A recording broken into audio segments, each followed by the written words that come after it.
Dažnai įvairių forumų komentaruose pastebiu, kad kritikuojami modulinių namų gamintojai dėl to, kad pateikia vizualizacijas, o ne realių namų nuotraukas. Kodėl taip yra?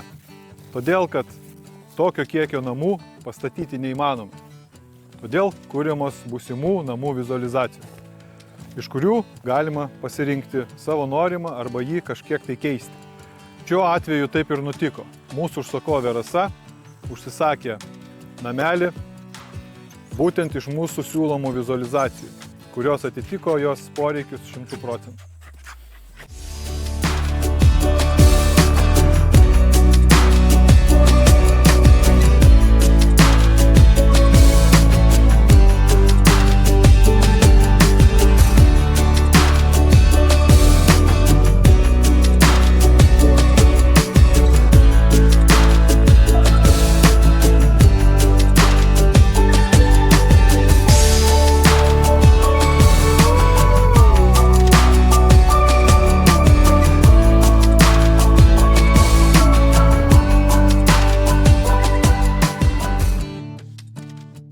Sveiki, šiandien esame Skuodo rajone, pas mūsų užsakovę Rasą. Sveiki, Rasa. Sveiki, Andriau. Kaip gyvenam? Liuks. Super. Pradėkim nuo klausimų. Kaip kilo mintis statyti būtent modulinį namuką? Iš tikrųjų, visada mėgau minimalizmą, žinojau, kad noriu mažo namo. Atvykusi gyventi į vienkiemį ir pradėjusi čia vykdyti savo veiklą, tiesiog atrodė tobula idėja pastatyti mažą namuką, kurį paskui gal ateityje galėčiau palikti ir ant nuomos. Tai toks kaip ir... Supratau. Mažą, nedidelį, komfortišką namuką. Tikrai taip. Super, mes visą laiką už tai. Kaip mikronamų atstovas, būtinai turiu paklausti, kodėl pasirinkote mikronamus šiam darbui atlikti? Iš tikrųjų, ieškodama savo namo, peržiūrėjau labai daug skelbimų, bet būtent jūsų svetainėje pamačiau namuką tokį, kokį įsivaizdavau savo vaizduotį. Atitiko, ar ne? Visiškai. Aš atsimenu, kad buvot atvažiavusi ir sakėt, pamatėm tokį patį kaip jūsų rodytas, tik tai mes išėmėm terasą. Taip, jo, ten buvo terasa, čia nebėra. Ar visi lūkesčiai buvo išpildyti? Viskas pavyko puikiai. Kiek jau mes dabar, man atrodo, treti metai eina šitam namukui, jo, tai ar viskas tvarkoj, ar visi lūkesčiai išpildyti? Visiškai. Esu labai patenkinta, džiaugiuosi ir nekeičiau nieko. Kodėl vienkiemis ir kuom čia užsiemat? Nes čia, kiek atsimenu, labai įdomiais reikalais užsieminėjat. Tikrai taip. Tai vienkiemis tam, kad pabėgti nuo miesto šurmulio. Ir šita vieta yra unikali tuom, kad tai yra šalia pagrindinio kelio, tai yra 100 metų sodyba, kurioje yra daug istorijos ir norisi ją atgaivinti, prikelti ir stengiuosi tai daryti per įvairiausius renginius su vaikais, per edukacijas, užsiėmimus. Tai, sakant, pačių įvairiausių reikalų čia vyksta, dėl to ir vadinasi būtent multifunkcinė erdvė, ir pavadinimas Susimatom, nes tai kvietimas kūrybiškai praleisti laiką. Tai va, kas visi nori aplankyti, paprasčiausiai Google Maps'uose įvedat Susimatom ir randat čia vietą. Taip, tiek Instagrame, tiek Facebook'e pavadinimu Susimatom. Taip. O dabar, aš manau, gal bandysime eiti pasižiūrėti, kas gero viduje. Prašom.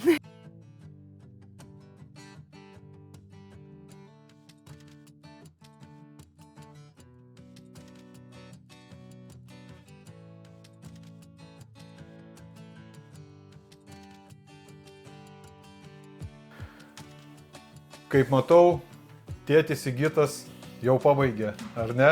Šitas namas buvo atvežtas su daliniu įrengimu, šiek tiek daugiau negu su daliniu įrengimu.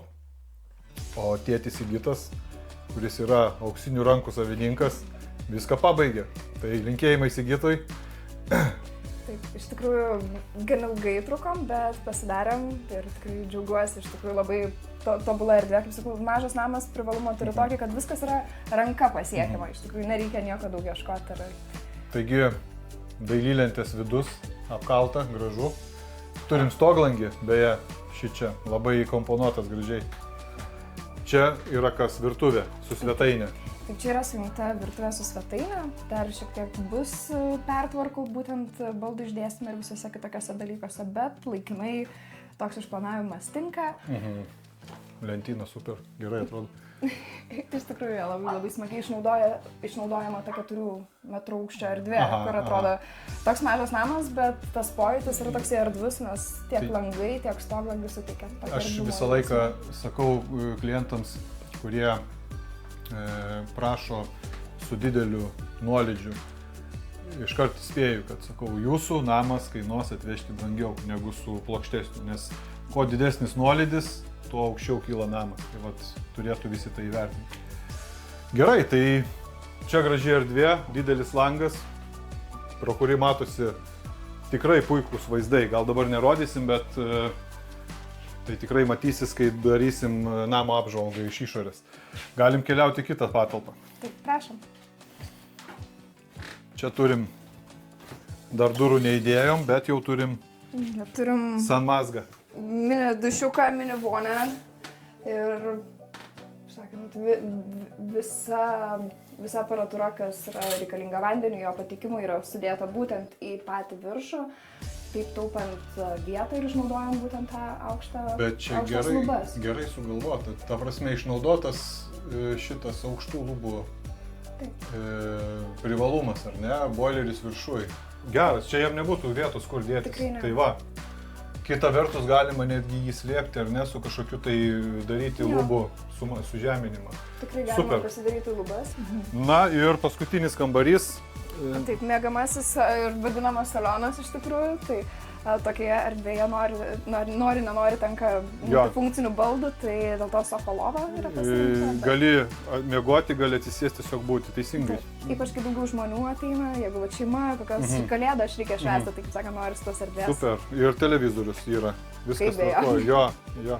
Ne visi mėgsta miegamajam, bet vėlgi, kur čia svetainėje galbūt galima būtų, bet aš pats mėgėjas esu prieš miegą žiūrėti televizorių, kitaip nebus, pas mane vis laik turi būti. Ir dar vienas langas į gamtą.